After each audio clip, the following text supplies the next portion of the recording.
Hello, guys. Welcome to the Park Score podcast. Today, I am joined by a good friend, a writer, a independent scholar in the realm of the mimetic theorists, and just general, all-around, really cool guy. I'm really excited to have you guys hear from him. George, you want to introduce yourself? Hi, Parks. Thanks for having me on your show. Very glad to be here. Right. I write about Rene Girard's mimetic theory. I'm active on X, kind of. I run a podcast, George Boreas podcast, where I discuss contemporary issues through the lens of Rene Girard's mimetic theory. And I did write a couple of books on the theory. My latest book is called Modern Malaise. That's a big kind of conversation formatted treatise, as I call it, with my friend Charlie about the ongoing culture war and trying to understand where it all comes from. Again, applying mimetic theory. So I have a bunch of essays published too. It's all available on Amazon, and I have a blog where I post my articles that I often reformat into books later. So that would be my little intro, I suppose. Based out of Shanghai, China. Right, I'm Canadian. Grew up in Canada, born in Serbia, but based in Shanghai. I think we're gonna get to talk about that a little bit. Yes, I definitely, I think we'll be getting to that. One thing, so we had filmed yesterday, and unfortunately, that conversation had gotten, that was just a test run, but that's okay, because there was a development yesterday that we actually did not get to cover. You had mentioned the culture war just now, and something that had happened yesterday was the debate. And I know we didn't really cover anything to do with Trump and Biden yesterday, but I was just wondering if you had gotten a chance to watch that, if you had any like takeaways from the debate. Yeah, the debate was happening while we were thinking we were recording, right? While we were talking. Yes. I watched. I didn't watch the whole thing. I watched snippets of it. I tried to watch the whole thing, but I didn't have time. It's I don't know. I mean, of course you can talk about it all day, but to me, it just seemed I wasn't as outraged. I mean, I expected Biden to embarrass himself, so to speak. I mean, his cognitive abilities have declined, so to me, that's nothing new. And one thing I would say is that the Trump is certainly not the edgy Trump that he was in 2016, as far as I can Mm. tell, right? Because the whole thing about 2016 Trump was him going off script, whereas now he seems to be very much on script. So that's much different, actually. No, I definitely agree. And I was just curious. So I think I definitely, we talked about this in a previous podcast. I think definitely whenever I was younger, I got way more swept up into the whole sort of right wing zeitgeist of the culture war back in the day. But I can honestly say, since my involvement with Girard, since my involvement with like Christianity proper, it's almost like I've gained sort of another layer of separation between me and these like culture wars at large, or just like getting mixed up in the sort of team sport aspect of that. Do you feel like once you had gotten involved with mimetic theory or started to delve into it and started to see the connections that Girard points out, do you feel like that led to any sort of increment in awareness, whether it be of your own behavior or just the behavior of like the culture at large? Of course, I think it made a big difference.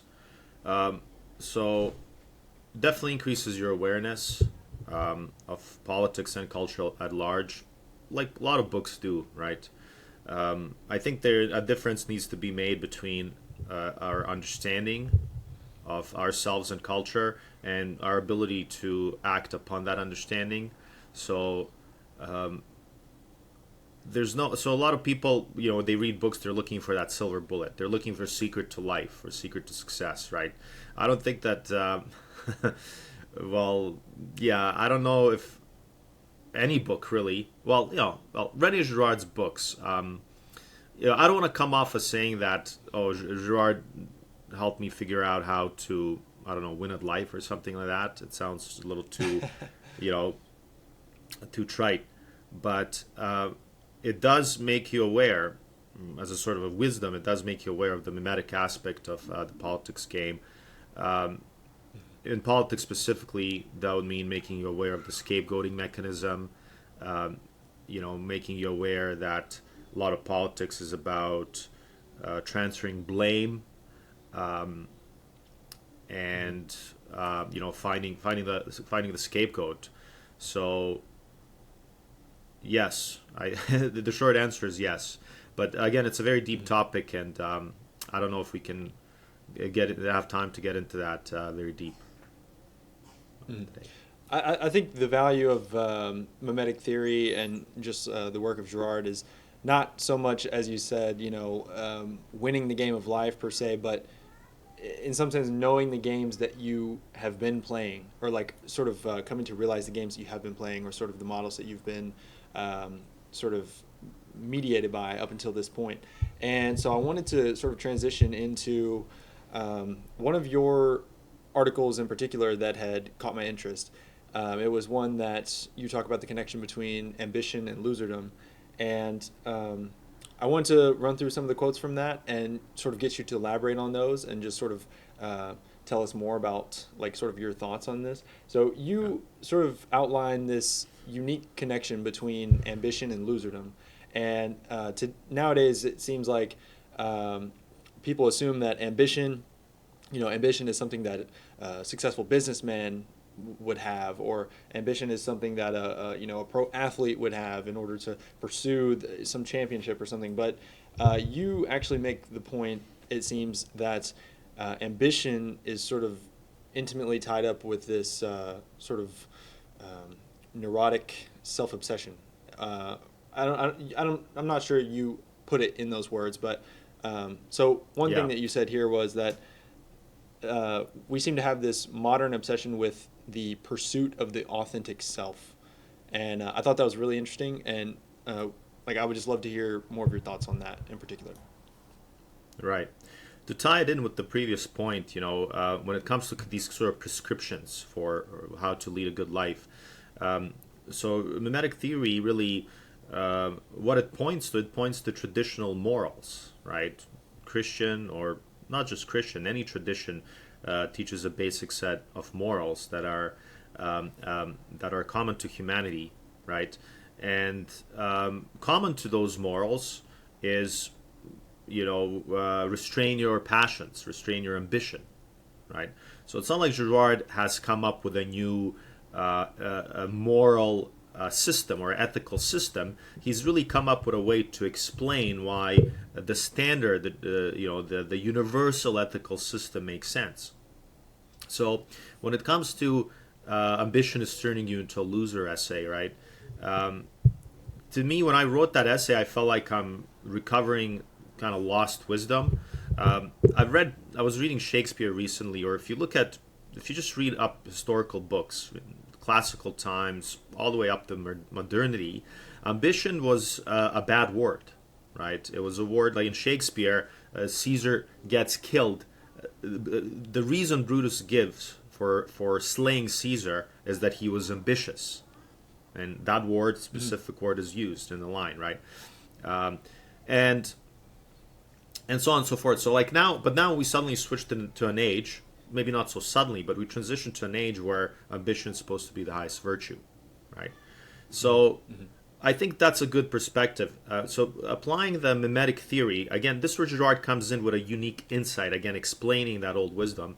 And Girard, of course, Girard's theory of desire is that desire is triangular, right? All desire is desire for being. So when we're ambitious, when we're trying to achieve a certain goal, so you pick your YouTube, influencer, selling your ambition, right? What are you trying to achieve? Trying to become a millionaire, trying to become a founder, could be a romantic ambition, and so on. So there's always an object. That company you want to start up, that mansion you want to own with swimming pool and bikini-clad girls, whatever the object is, we don't pursue the object for object's sake. As I said before, if you were the last person left on planet Earth, right? Would you be so excited about owning a Lamborghini because it's so comfortable and it gets you from A to B faster? Of course not, right? It is a status symbol. So these objects embody, it seemed to embody a higher being, right? So we look at people who have these objects, and as human beings, we're seeking that transcendence. We're always desiring, so we're always trying to be the better person. So when we look around us, where is that higher being? Who's that better person? So those would be our models, right? So there's your triangle, right, of desire. So I'm the subject. What I'm pursuing is the object, and the people who are signaling to me or showing to me the value of having those objects are my models, right? So how does ambition turn you a loser? Well, if you're very desirous, if you're very ambitious, right? If you're very eager, as they would say, I don't know if that's the right word, but we all know what you mean. There's a certain temperament, or there's a certain maybe situation in your life where you become really obsessed or desperate or whatever it is to achieve that goal. As you dwell on that object, as you dwell on that objective, and as you kind of eye that higher status, in your eyes, the status, the model, becomes higher and higher and higher. They become more and more godly. Girard connects this very quickly to the religious symbolism, right? And in anthropology, Girard essentially argues that's how idols arise. Idols arise out of human passions. And St. Paul writes on a number of occasions that, covetousness is idolatry. But anyways, as you obsess and dwell on what you really, really want, you sort of make idols. You make these superhumans out of these people that you're trying to emulate. But the problem with that is, as you get frustrated in your pursuit, the more they look human in your eyes, the less you look in your own eyes compared to them. So that develops this either sadomasochism or this sense of inferiority, and then you become one of those stans, right, as they say. You become somebody who's so obsessed and in love with whatever pursuit you're doing that you kind of give up the idea that you can join the Mount Olympus with the gods. You're just an ordinary mortal, and of course that works against you, right? So again, some, let's say, forgotten conventional wisdom would teach us that in order to achieve something, you have to have a certain level of confidence and even indifference, right? If you take your pursuits too seriously, if you try too hard, you tend to fail. Right, you set your eyes on something and it flees. I think the Book of Wisdom or Proverbs says something like that. And so, like, it's this fullness of being that seems to be what people are seeking whenever they're seeking models. They look at someone, they say, it seems like they get everything that they want. They seem to be getting their desires, or they seem to exude this sort of fullness of being where, in modern Malays, you put it as like everything they attempt, they seem to be able to surmount. Every goal they set after, they seem to be able to achieve it.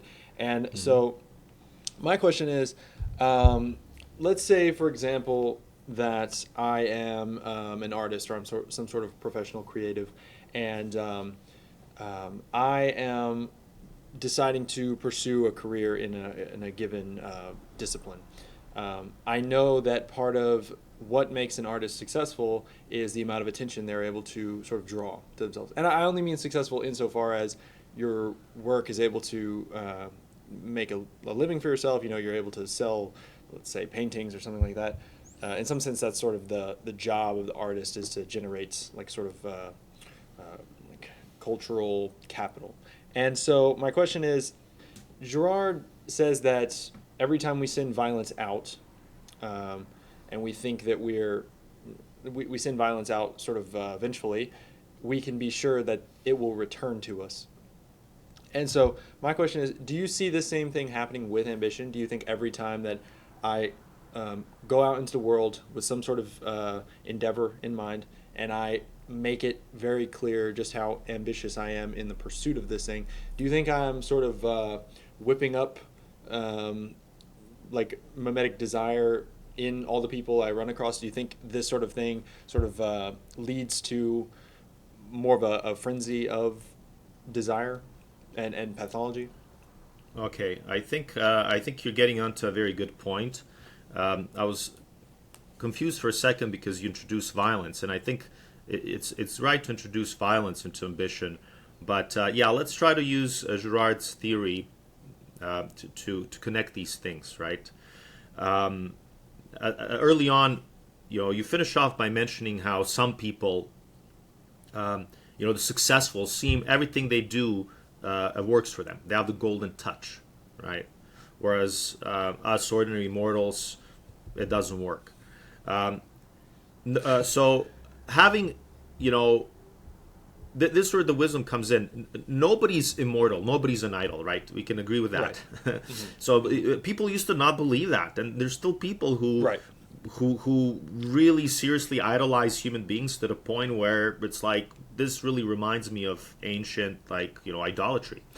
They think they're superhuman and so on.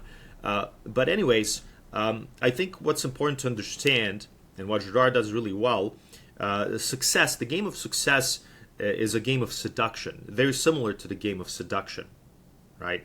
So people who have that power, that mimetic power, where like all eyes are on them and they seem to be successful, everybody loves and admires them.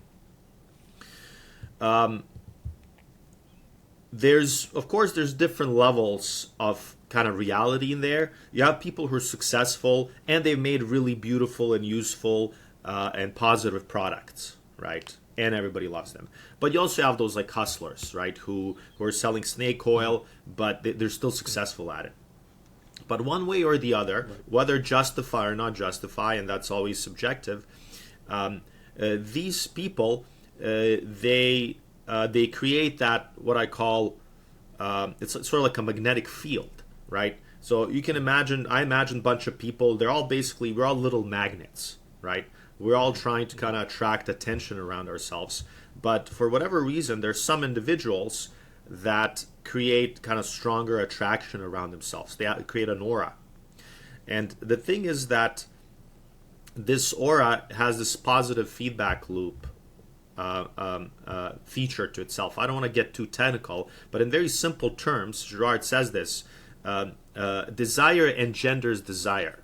Right? And you see this in plays, you see this everywhere. If two people want something, that makes it more likely that a third person will want it too, right? Mm-hmm. Now, when there's three people really admiring and like into something, makes it even more likely that a fourth person will want it, right? So basically, the more popular you are, the more kind of like, the more likely you are to get even more popular. That's the idea of positive feedback loop, right, in engineering. Mm-hmm. So that's why kind of like success happens overnight, sort of thing, right? No, it kind of happens slowly, and then suddenly. But going back to your point about being ambitious, right? There's, success always works like that. There's this kind of like thing where suddenly you become popular, and then you can choose how you want to go about it. So when people, the immoral way to go about it, sort of like cheating way, or the low way, let's call it the low way to go about it, is to kind of become aware of the mimetic game. It's maybe not explicitly, right, but to kind of just go hunting for admiration. So you're willing to cheat, lie, like you're willing to hustle in order to get those clicks, to get some kind of admiration, right? And what you're doing then, so how I explain the good and the bad, how I differentiate, I use again Girard's language. Girard has something called the deviated transcendence, right? So we're all trying to, whether we're center of it or we're kind of not in the center of it, we all have our little, let's say, idols or gods. Or basically, we have things that we admire and we want to build, right? Well, as Christians, we kind of have one God, of course, but even in that sense, like everybody's got things for like this is good, this is bad, right? So when it comes to bad, the bad transcendence, deviated transcendence, you have these people who are building, let's say, call it idols, out of something they know that it's fake. Deep inside, they probably know it's fake. They know it's fake because they know they're cheating. They know they're not telling the truth. They're not. They know that there's nothing there because they've given up on that truth. And what they're after is they're after popularity and gaze or money or whatever it is, right? So once you join that game, right? That game of where it's kind of fake and there's no truth in it, then you know it, and the whole game is just a bunch of people trying to get admirers. That's like pure ambition, right? Pure rivalry. This is where you're gonna, I think, to finally answer your question, this is where you invite violence, right? Now you're hanging out. Now you're on the dark side, right? You're not trying to build anything useful. You're not trying to make the world a better place. You're acting out of egotistic, narcissistic reasons. You're going to clash against other narcissists. You're going to be surrounded by people like you, and in that sense, you're inviting violence, right? Like if your game is to become a gangster, to become, I don't know, a cartel drug dealer, your rivals are going to be people like you. What do cartel drug dealers do to each other? They kill each other, right? So yes, if you go down the bad path, you're inviting violence. Does that make sense? Absolutely, absolutely. Kind of long-winded. And no, absolutely not. One thing you had mentioned just there was this concept of magnets, and I love that you sort of conceptualize it in that way because in trying to sort of, because me and my brother are constantly having conversations about mimetic theory and stuff like that ever since we both become aware of it. And one thing that we've sort of noticed is this sort of,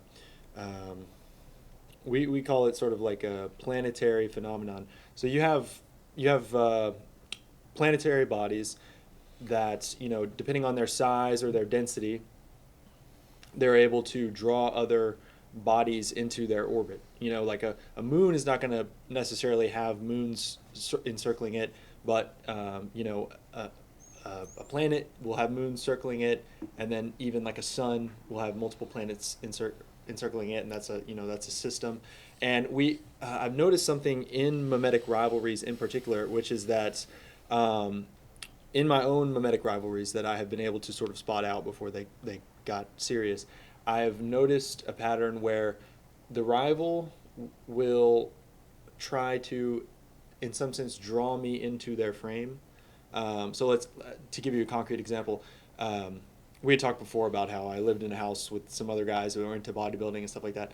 One of the really common things in that house was if you could get another guy to convert to your style of training, well, in some sense that validated his like being in essence. It was always coming to the other guy and saying like, oh no, you're doing it all wrong. You would be making more gains, or you would be getting this result if you would only adopt more of my style, more of my principles, more of my like being in essence. And it was always very subtle because in mimetic rivalries, both of the rivals seem to be sort of unconscious but also very conscious of this dynamic.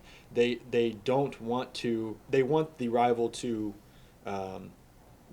get drawn into their sort of gravitational pull. They don't want to have to get sucked into the others. And so, there's always this sort of thing where both of us are trying to coax each other into adopting the ways of the other, and steadily the whole time just getting closer and closer and closer and closer and closer. And Right. I think it all stems from this egocentrism, this need for one's sort of authentic self to be realized, or for one to be the one who Well, is imitated. right. Go Because for it. look, because it's an excellent point. The authentic self doesn't exist. Let's put it that way, right? Individualism is a formidable Individualism lie. is a formidable lie. Right. So so when this whole thing we're talking about, right? Transcendence, having that higher being, in and of itself, it's not a substance. It doesn't exist. So how? But some people seem to possess it, right? Elon Musk seems to possess it, right? You pick your idol, right? So, if you want to play the doctor here, diagnose you two guys, what are you really trying to do?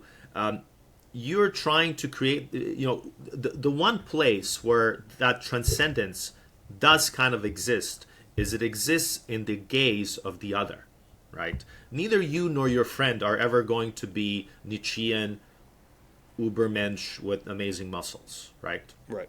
Inside, Right. you're never Except gonna me. feel like that. Except me. Yeah. No. But if your friend is kind of looking at you and imitating you, you're gonna be like, maybe I am a Nietzsche Supermensch bodybuilder. Right. Because look, this guy thinks I am, right? And this other guy thinks I am. Mm-hmm. So if you're Arnold, right, you got a million men thinking you're a Nietzschean Ubermensch, you're gonna think, yeah, I am a Nietzschean Ubermensch, right? Everybody thinks so. So the battle between those rivals is really the battle to possess that transcendence. There's no other way to possess it except convincing other people that you possess it. And again, Girard very brilliantly connects this to the Iliad. He connects it to Polynesian myth. In the Iliad, they call it kudos. Kudos is a Greek word. The gods possess kudos. I mean, in language, we still use kudos as a joke. But kudos was almost a religious term. It meant, it was an ambivalent term, meaning godly and divine, but also being powerful and destructive, right? So if you possess kudos, you possess that self-mastery, right? Only gods possess kudos at all times, the ancient Greeks. But humans can borrow it. Humans can possess it for a little bit. And for warriors, the way to obtain that kudos temporarily is to win a battle, to crush your enemies, right? So when you're working out with your friend, you're not going to crush him with a sword, but if you can get him to imitate you, you're getting a little bit of that. You see what I mean? Mm-hmm. And in Polynesian myth, it's called mana, M-A-N-A. I'm not familiar with that, but they had that thing too, mana. Yeah, you can look into it, but apparently it was a big thing in all these Polynesian cultures, where like the chieftain possesses mana. He's indomitable. He's got it all together, and so on and so forth. And so, one thing you had said in your book, or not your book, but your article was essentially that all of this obsession with oneself, all of this obsession with ambition and higher achievement and all this stuff, it inevitably produces a sort of malaise. It inevitably produces a sort of like, how would you say, just like a scandal. A scandal, absolutely. Yeah. And yeah. So one I think you could say prescription that you offer is this sense of the road of selflessness, essentially self-forgetfulness and pretty much just being fulfilled, doing the work that you're doing in the moment, and not because of what it will get you in the future, but essentially just for the sake of doing it. And that at this point, work begins to stop feeling like work. I think that honestly is like a really, really great thing that I've been trying to channel in my own personal work. And I just wondered if you had like any more to say about that. Yeah, I mean, me too. There's always like an interference from a rivalry, right? But eventually we're going to transfer into Christianity. This idea, ambition, the word ambition does not mean what it used to mean. I think I wrote it in somewhere, but it's a Latin word meaning canvassing or trying to get votes. It comes from something like that. Now it just means kind of being spirited or being motivated, and there's nothing wrong with that. In fact, we should all be motivated, right? So just to be clear, we're not advocating for resignation here, right?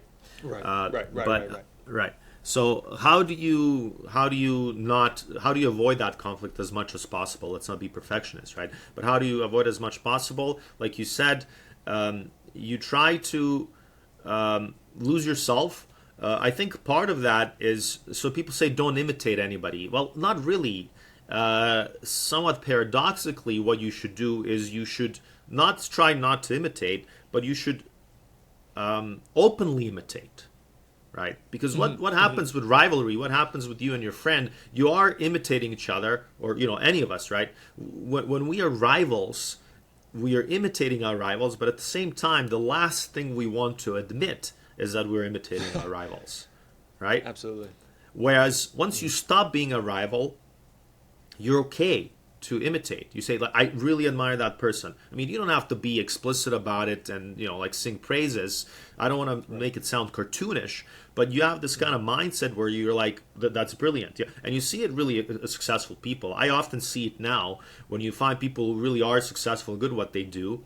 They're not mimetic, very mimetic, right? You just get this aura from them that, why is some director shooting movies? Because they love shooting movies, right? And they're like a child. When they tell you about their craft, they actually end up talking a lot about their models. They say, I really love this. This was a big influence on me, right?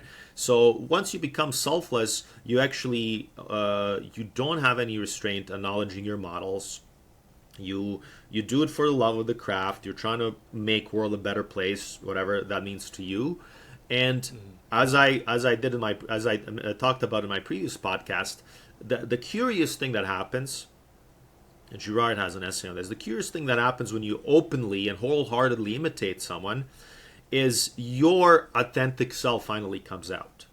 Because as you imitate your models, even if you try to be exactly like them, if you try to be exact replica of them, you will not be able to do that because you're not, an identical twin, a clone of your models. You cannot help but leave your stamp on that imitation. And that's innovation at its best. Okay, innovation at its best. So first of all, you're doing something excellent. By imitating what's already excellent, you are excelling.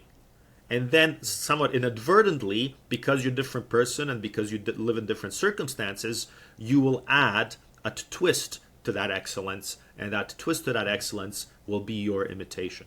Your innovation. Yes, no, that Girard essay on imitation and innovation, I think it's really great for anyone who's like seriously trying to do serious work in their field. There is something very valuable about the humility of being able to sort of submerge your own character and your own pursuit of this quote unquote authentic self in the pursuit of just giving credence to the accomplishments of the past. Girard in that essay, he says, a minimal respect for the accomplishments of the past is what is sort of necessary in order to surpass them or to even replicate them. So no, I think that's great, and I think that comes with this sort of self-emptying, because this sort of self-emptying or this self-forgetfulness, that is how you actually can be filled with the positive influences of these people that you're consciously imitating. And you had mentioned getting around to Christianity. I think this would be a perfect time to do that. Christ is he's the ultimate mediator of man, and I think, do you think that a lot of people's aversion to Christianity and a lot of the reasons why humility is held up as such a virtue and pride as such a danger is because pride is what sort of causes one to ultimately reject Christ, the humble Christ, as a mediator or as a model? What do you think the connection is there? Right. So Christ. So what Girard says is, and what Christ really says is, maybe not using the jargon, right? But the thing about Christ is he's the single model that cannot lead to scandal, because he's a single model that cannot lead into rivalry. Okay, and Girard analyzes this in the Gospels in very impressive detail.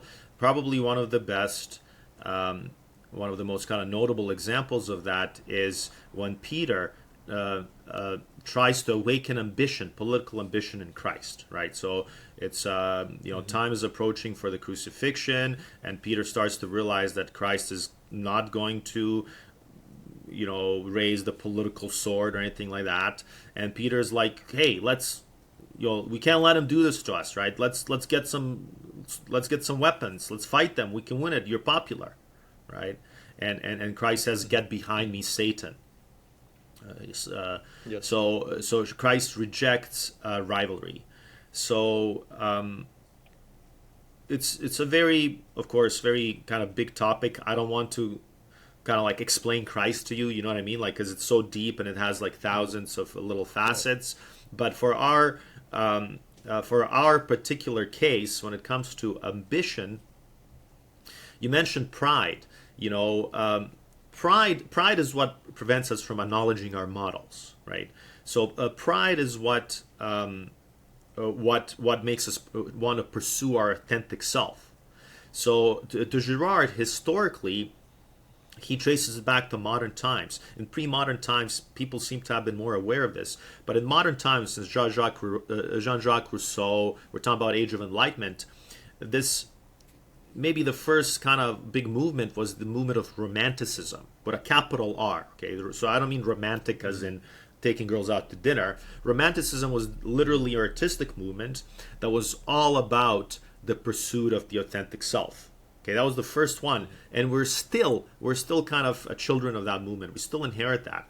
Later, after romanticism became a little frustrated because romantics thought that everybody can be authentic and everybody can be this lone hero knight living in the away from society. But when romanticism became frustrated, that's really when existentialism and Nietzsche kicked in. Nietzsche was really kind of like romanticism 2.0, right?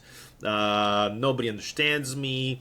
I don't have any models. Let's all dig deep, find our true selves. Only people who find their true selves are Ubermensch, and so on and so forth. So that's when that quote saying individualism is a formidable lie. It summarizes that whole cultural movement, the whole modern cultural movement that still lives with us. It's still present in poetry. Everywhere you go, you still have these people. They're always depressed, right? They're always bipolar. they're always like having like bipolar disorder because they're constantly battling their like one day they are high because they're so much better and different than everybody else. The other day the whole world hates them. To Girard, the bipolar disorder is just your battle with your tormenting model, whom you don't want to acknowledge, right? And Nietzsche's biography to Girard is just one big bipolar conflict between him and Wagner and others. Mm-hmm. But anyways, not to digress, right? Coming back to Christ, this kind of romantic movement and this new pride and authenticity is the opposite of the message that Christ gives us. And Christ himself, as Girard points out, that was an eye-opener to me, he doesn't say imitate me. He says, even Christ doesn't say he has an authentic being. He says, imitate me just as I imitate my Father who's in heaven. Come on. So, There you go. so to Girard, Christ is this model that just completely wipes out rivalry and any sort of imitation that will lead to bloodshed and conflict and gnashing of teeth here on earth, right? So so when we talk about losing yourself and so on, that very much kind of vibes with that bigger Christian message. Avoid conflict. Don't get reciprocal. Don't turn into a warring twin. Don't do eye for an eye. Like if you have to fight somebody, I'm not a pacifist. If you have to somebody, fight them, but keep your head above that, right? Understand that this Right. sort of like pride leads into destruction. So, yeah.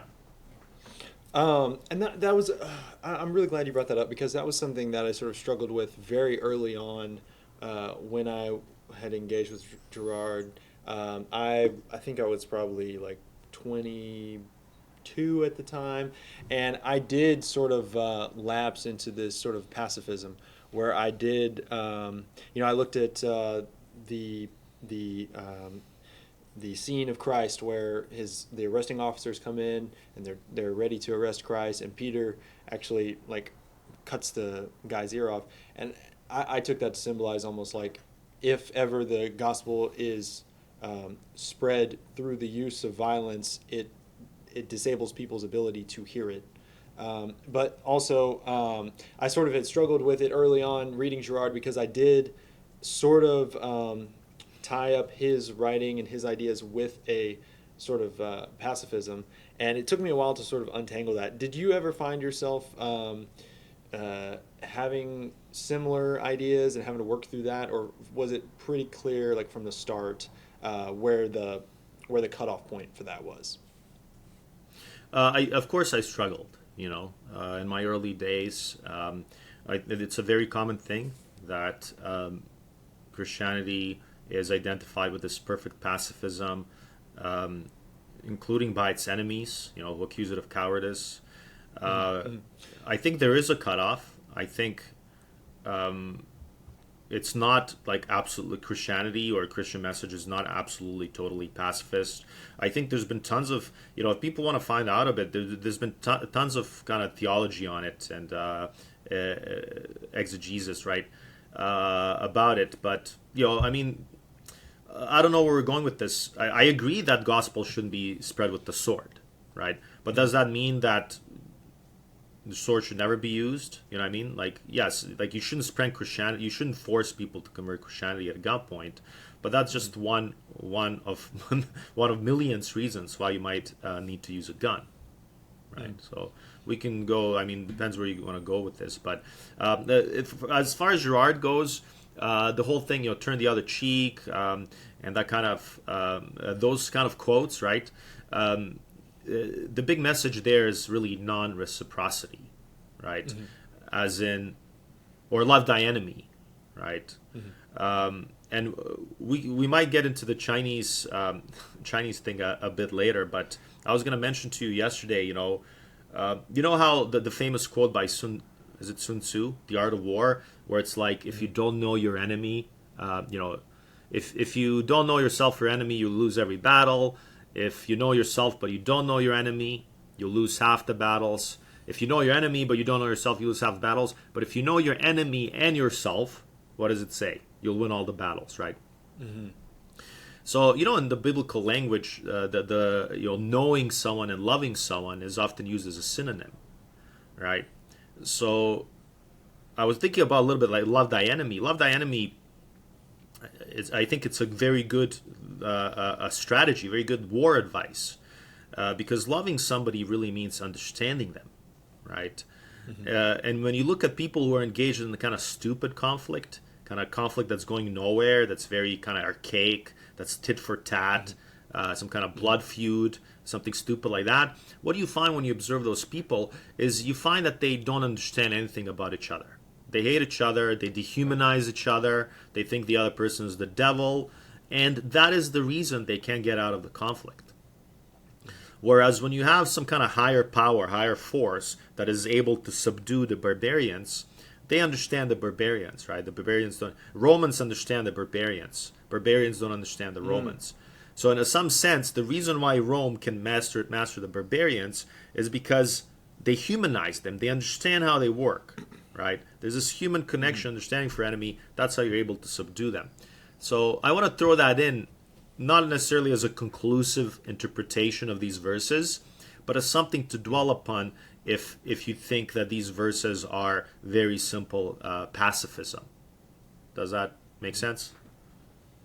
I no, I absolutely agree, and I agree. And one thing that you had mentioned is that the Romans' ability to understand the barbarians, to sort of humanize them, was what allowed them to overcome and subdue them. And in a recent article that I'd written, I kind of went through how, as a young man, I got swept up in this sort of right-wing excitement of the 2016 election, where you'd see liberals owned compilation, da da da da, and it was like the whole thing was like very one-sided, and at first it was really intoxicating, really fun, but quickly I began to realize that these people who were on the other side of the aisle were not actually being represented. I think in like they weren't being steel manned in these videos and stuff. And so I went through a period of time where I would actively search out like arguments from the other side to be like, am I just getting swept up in the sort of zeitgeist here, or is there an actual point to be made on the other side? And what I quickly found was there were conservative pundits who I had previously been enamored with, who I had seen been just completely embarrassed in a debate simply because they were completely unwilling to even entertain the like the mindset or maybe the arguments behind their enemy's positions, and it led There to you go. Yeah. it led to a deep embarrassment. And all I wanted as a young man was to just not be embarrassed. So for me, it was not so much about the logic behind any of the ideas or the telos or anything like that. It was just totally about like I suppose you could say I was unconsciously seeking out models who would not leave me embarrassed for having imitated them or having Who would followed not them. lead you to scandal? Who would not lead you to trip Ro- up, scandal on, right? Absolutely, absolutely. One thing I wanted to sort of pick your brain about a little bit more. You had mentioned it in a previous phone call we had, and I just wanted to get more of your thoughts on it. So one of your, I think, fellow Canucks, Gavin McInnes, isn't he a Canadian? Yes, yes, yes. He's from Um, Montreal. Yeah. yeah, we I followed in him a for phone a call. while. Yeah. Yeah, me Yeah. too. Early sort of 2016 days, and even later on before that, I thought he was funny. You know, he was interesting.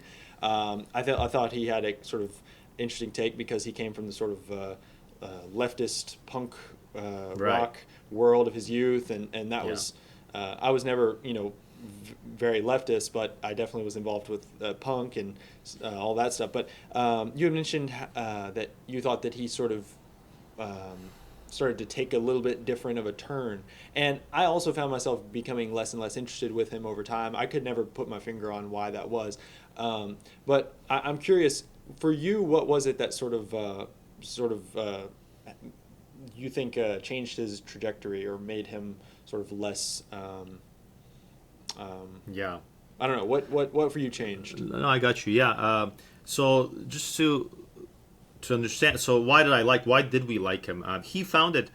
Um, I think I'm a bit older than you. I remember when I was around university, this hipster thing came up. You know, like that was probably like early 2000s. The word hipster didn't exist when I was in high school, right?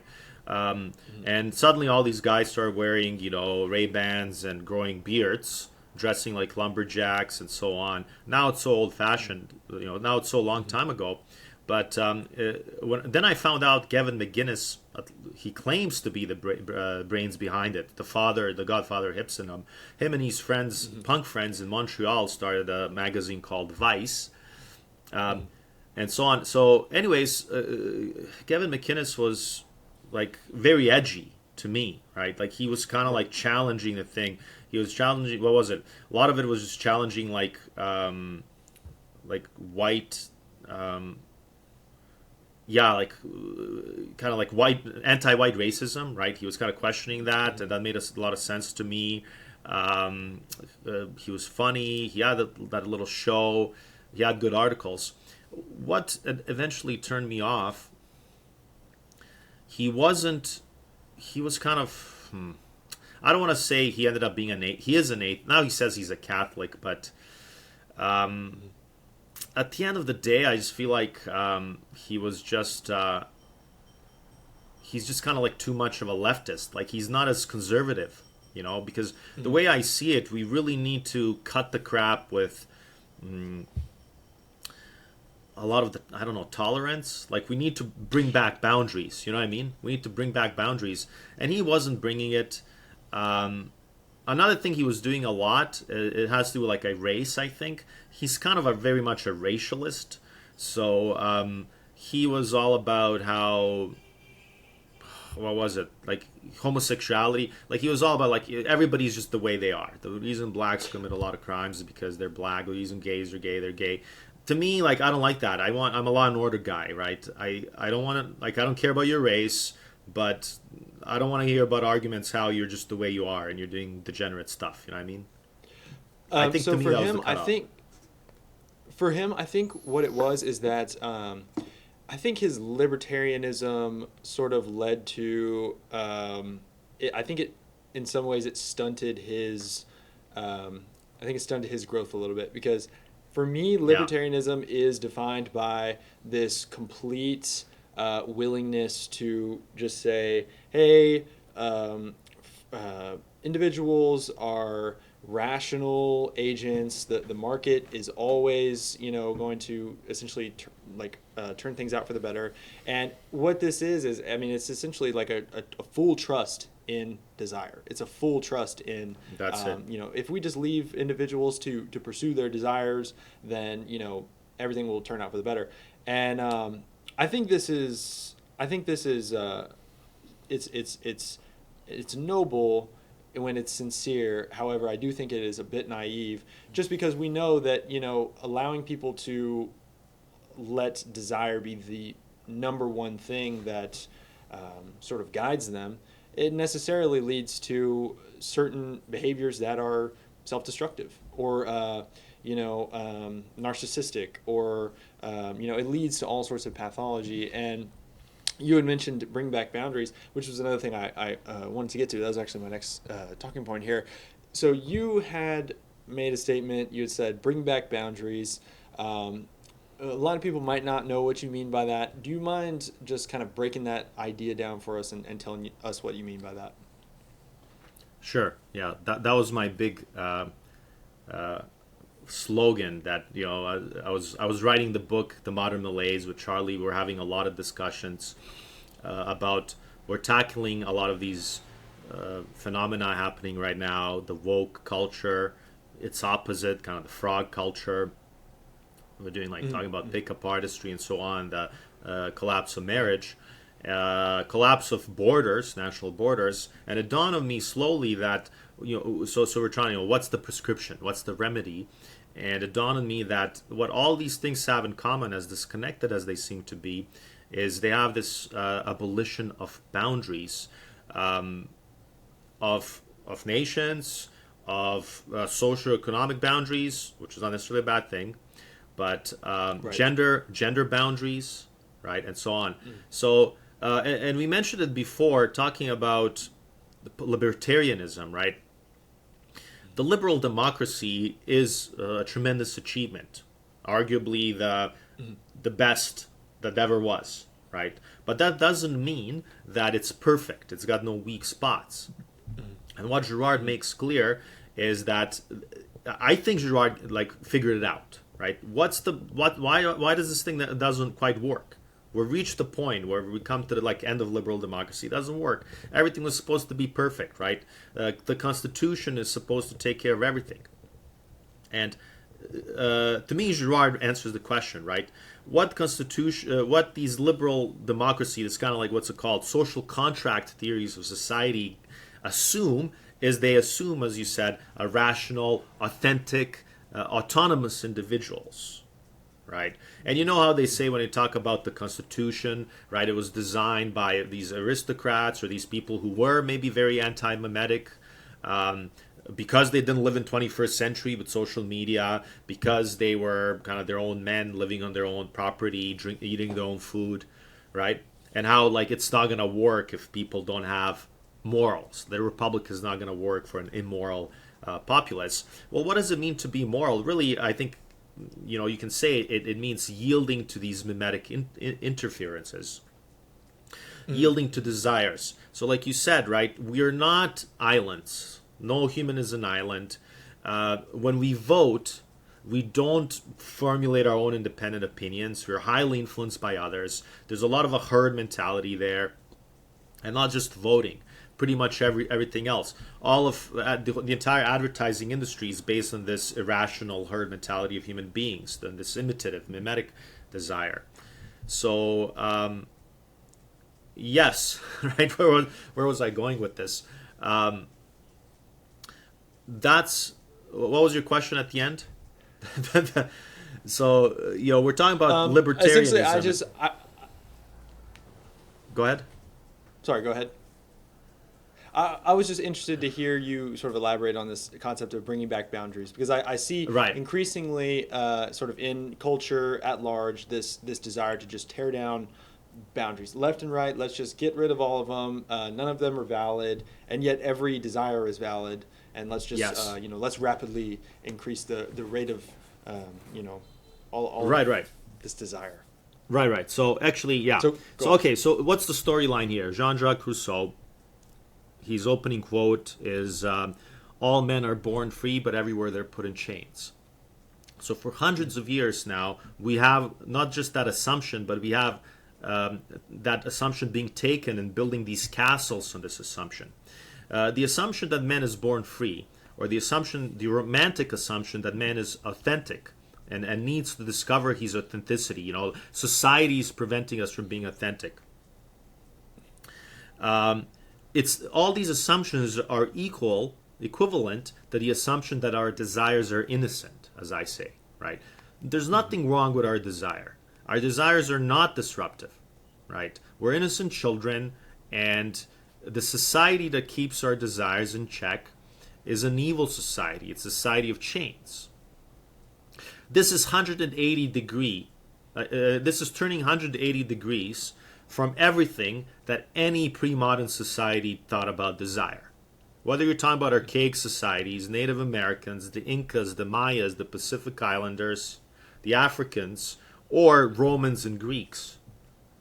All of those, that entire humanity, one thing they held in common is that desires are dangerous. We need to be very careful about desire. We need to restrict them. We can't erase them. We can't just be undesiring animals, but we got to channel them the right way. Suddenly, don't in the Enlightenment, no. There's nothing wrong with desire. There's nothing wrong with man. Desires are free. So the entire modern project becomes a project of liberating our desires. That's the entire modern project. Whether you're talking about, you want to talk about postmodernists. Foucault, what does he talk about, right? The big French postmodernist. He was one of the kind of like big influences of the woke culture. He argued that law and order is oppressive, right? That the entire point of law and order is for, he has a sadomasochistic, he was a homosexual, pederast, right? He has this, he kind of projects that onto law and order, right? The thing about the king and the ordering structure is to basically spank you and have their way with you, right? So it all connects. To me, that's the big theme. Desire is good. Anything preventing desire is bad. So now when somebody wants to transition into some gender that nobody's ever heard of, no, you can't stop them because that's their desire. They have authentic desire. It's authentic. It's like, no, but it's not authentic. It's just a fad. Yeah, but can you prove it? Where's the source? Can you give me the evidence, right? But there can't be any evidence. It's totally subjective, right? The thing is that desires have been put on a pedestal. You're not allowed to question anybody's desires. And what that really means, that goes to boundaries, right? Because the old boundaries of law and order and prohibitions were boundaries on desire. It's not longer allowed to have that. So we are slowly abolishing all boundaries in the name of liberating desires. Has that produced a utopia where everybody's a differentiated, unique little flower blossoming to their full potential? Absolutely not, right? We're having this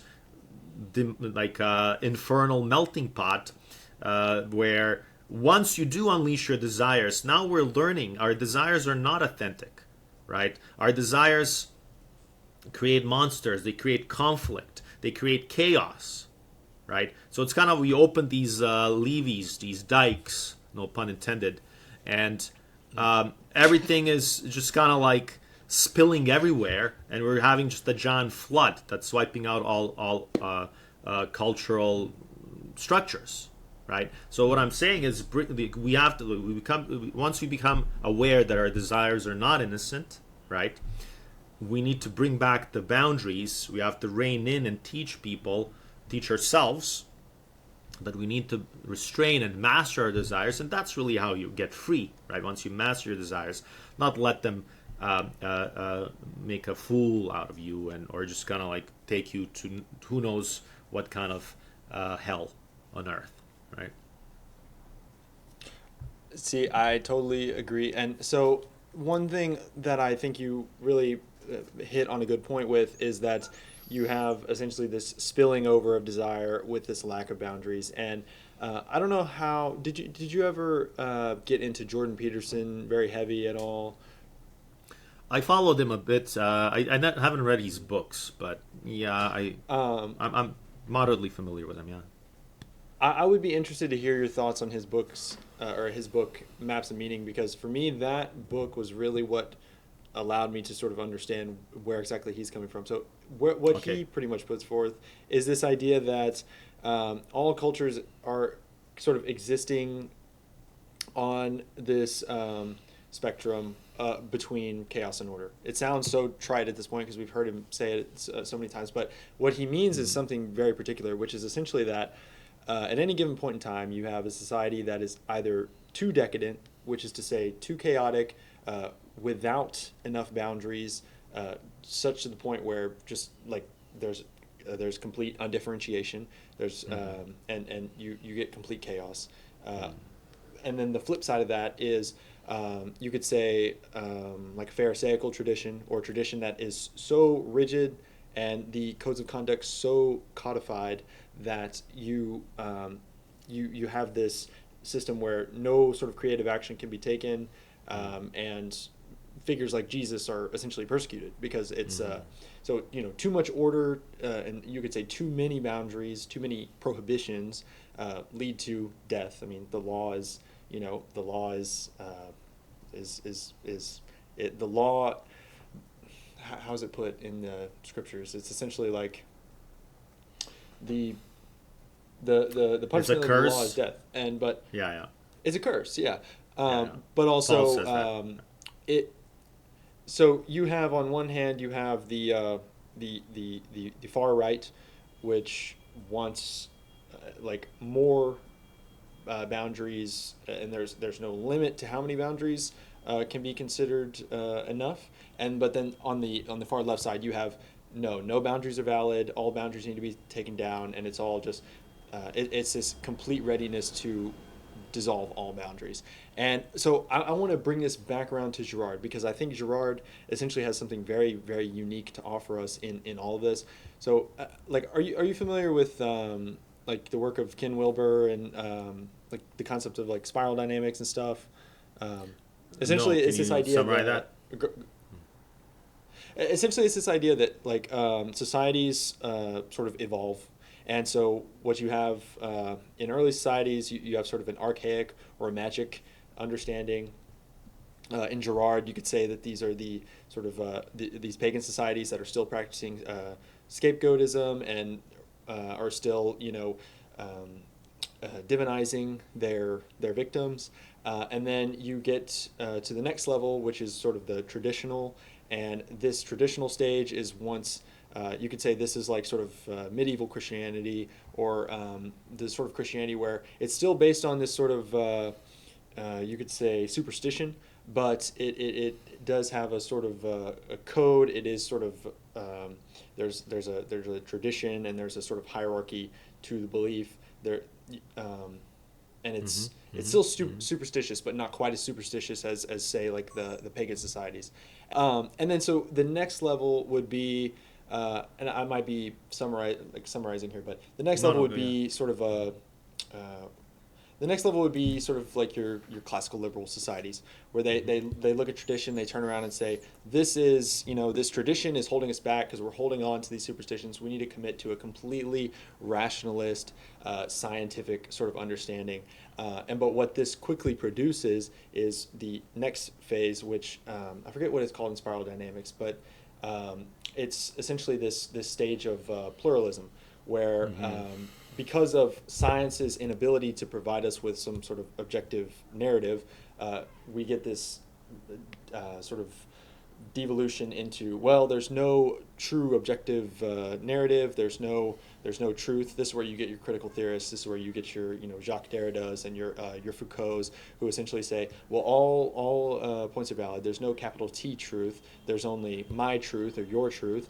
And what we're essentially seeing in society right now is we've been stuck at this. It's called stage green in spiral dynamics. This postmodern pluralist stage where you have all of these competing narratives and there's no real like uh, like because we accept the validity of all of these different viewpoints.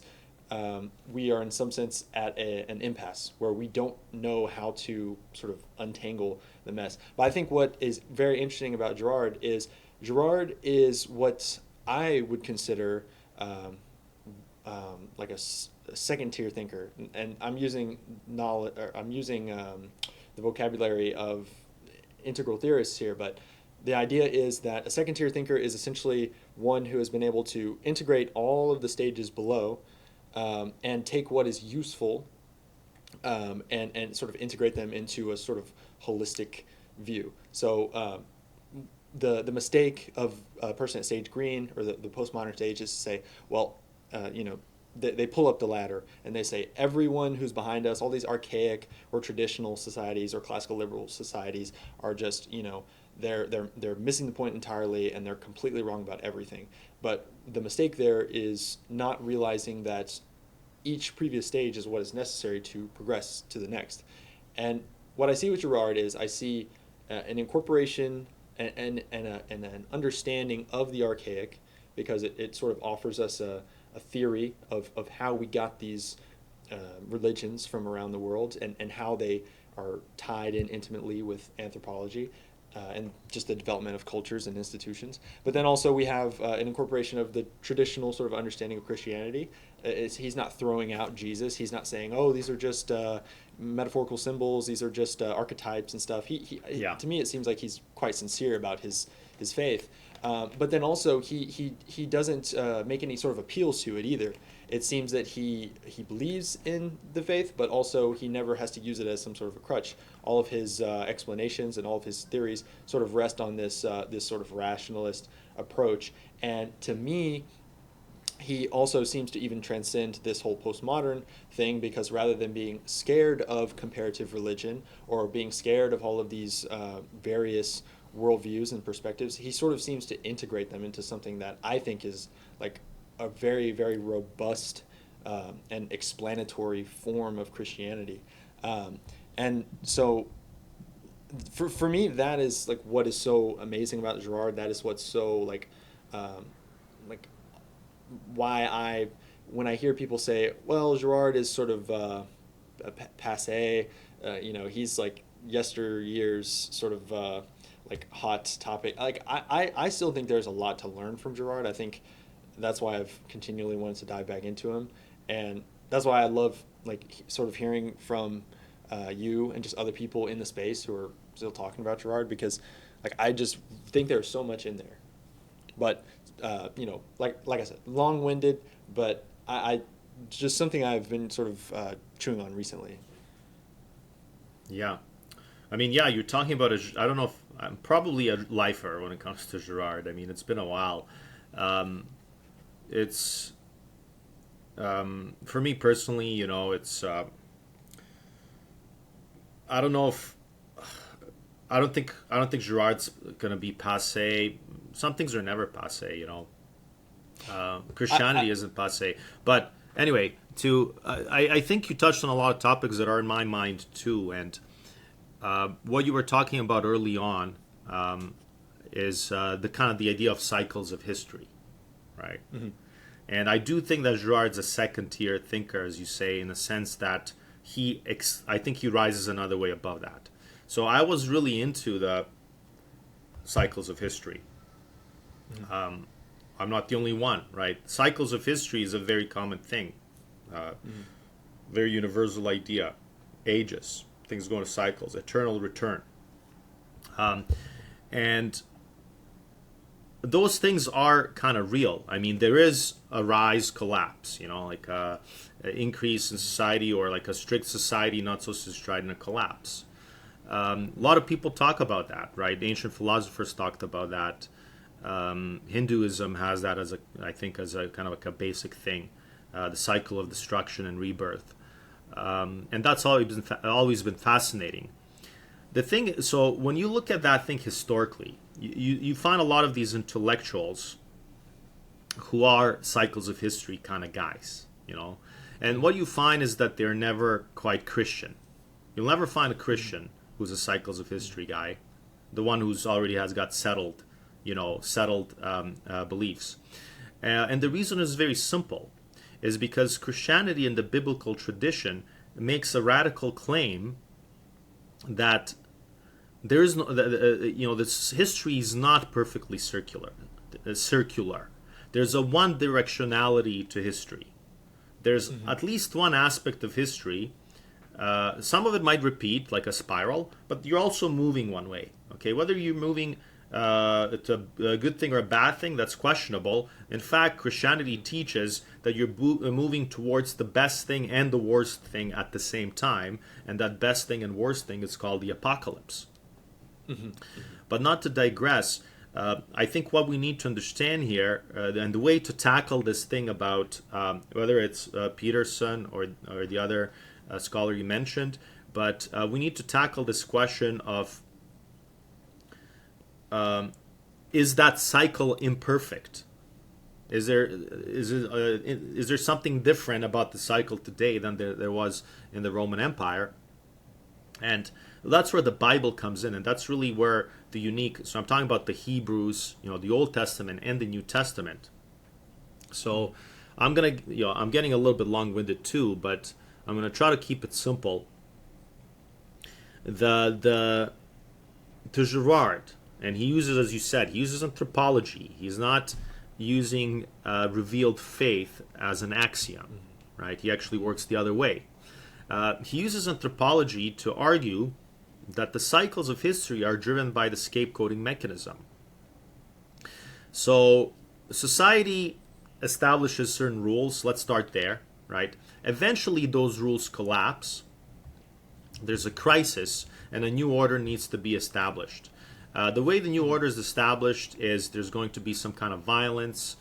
Somebody's going to get attacked and eliminated, whether it's the national enemy, whether it's some minority group, whether it's an archaic village, it's some magical person. That person is eliminated and unites the society. Society creates rituals, myths, laws, prohibitions. It structures itself around this founding event, and it goes on to another cycle. So you mentioned Pharisaism, right? I would say that Pharisaism, or just the Hebrew, the Jewish kind of thing, is the one thing that's kind of not really part of the cycle. Where I would maybe disagree. Okay, so I mean, I don't know Jordan Peterson what exactly he's saying, but you're saying in the first stage there's very strict laws, and I'm assuming people can't handle those laws. The laws are too strict, they're too suffocating, and then because they feel suffocated and they feel their creativity restricted or something, their freedom is restricted, they rebel and they kind of loosen up the laws, and that kind of leads to hedonism and libertarianism. If I'm understanding that correctly, I would argue that that's a bit of a projection of that modern romantic mindset onto the ancient mindset.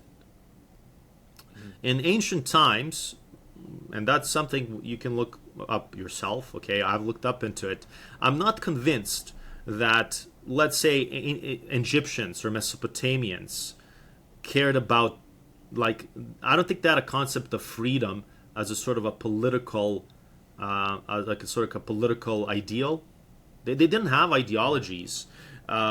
These people, like, what Jordan Peterson seems to be saying is like, okay, so let's imagine we are in the ancient Babylon or something, right? So these Babylonians are following really strict rules, and then some of the Babylonians feel like their rights are being inhibited by too strict rules, or the elites want to be creative, and they loosen up the rules. I don't know. There's like slaves that couldn't do anything about it.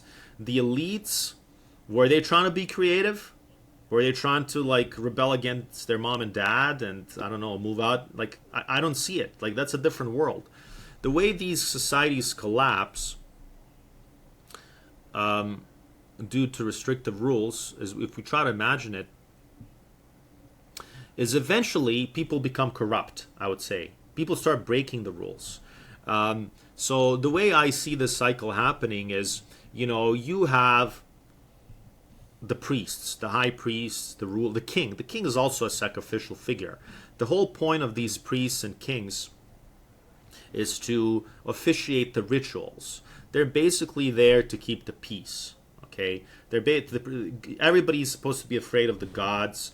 Gods represent the law, the rules, right? If we don't respect gods, if we don't respect the rules, our society is going to collapse because the desires are going to run amok.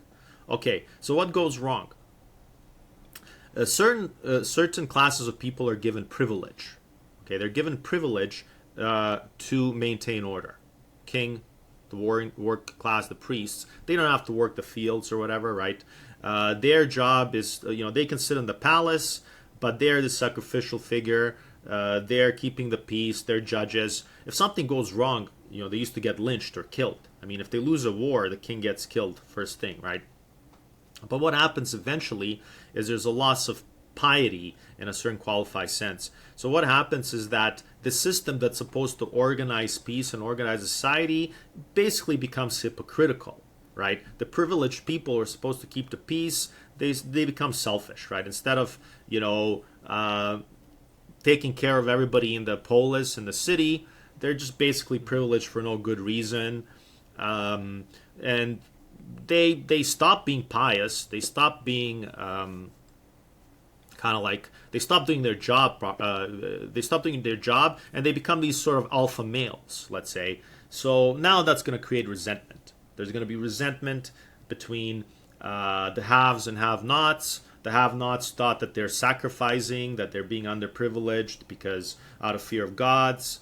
But the people who are supposed to maintain the peace, they're just acting out of selfish reasons.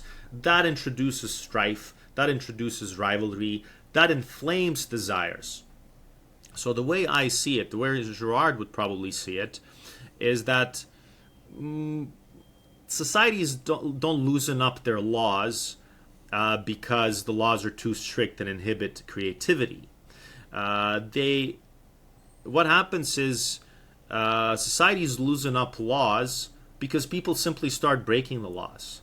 They stop caring so much, and that creates sort of like corruption, open rivalry.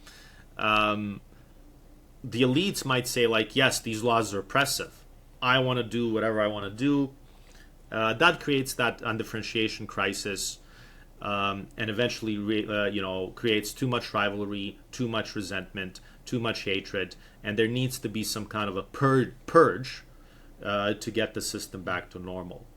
So again, I'm being a little bit long-winded. I'm not trying to completely discredit it. I think that these kind of cycles of history things, you see it in the rise and fall of Roman Empire too, right? People become too decadent.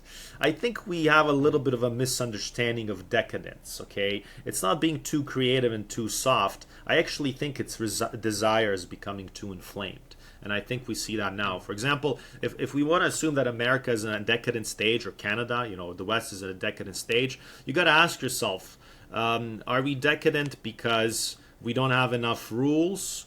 Are we decadent because we're being too soft and creative? Or are we decadent because our desires are too frustrated? Yes, we are, things are decadent because there's a breakdown of rules. But I think the root really is those desires. Desires kind of running amok. Because let's put it this way. If Jean-Jacques Rousseau was right, okay, if people were innocent, people are little lambs and their desires are innocent, then why do you even need the rules?